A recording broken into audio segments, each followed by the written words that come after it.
Hello and welcome to Tech Talk with your host, Rachel Foreman. Hey, today we are going to talk about Illuminate.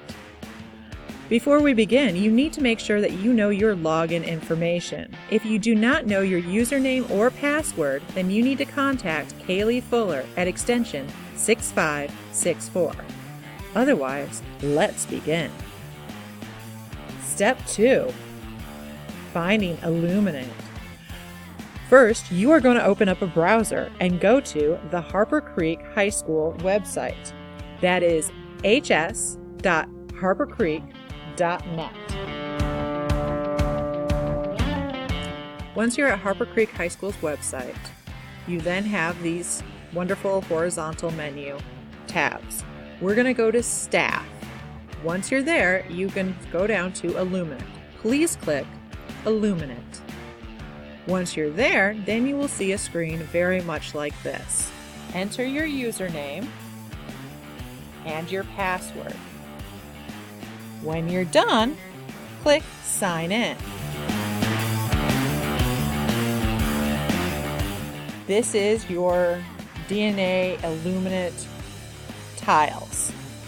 While there's a lot of great information here, it is a good idea to go down to Data Dashboard. Click Data Dashboard.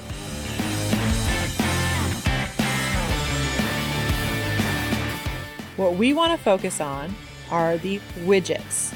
Once you click on widgets, there's many. There's weather forecast, there's student assessment summary, but we're going to look at demographic distribution.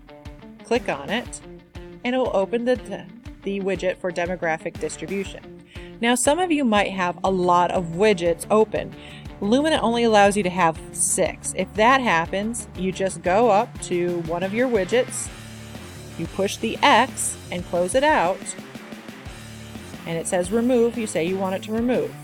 Adding it is very easy. Go back to widgets and put in demographic distribution.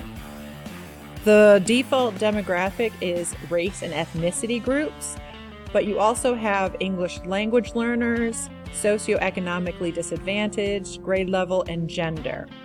I find socioeconomically disadvantaged to provide more diversity than race or ELL.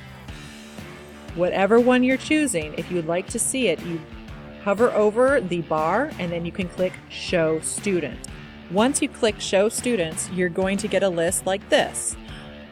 Now, mine has been edited because I completed my FERPA training and I don't want them to take away my certificate. But you will get first name, last name, and their UIC student number. Now would be a good time to go through the different demographic groups and discuss how you might use this data. I hope you have found this Tech Talk illuminating. Next time, we'll go over the golden package.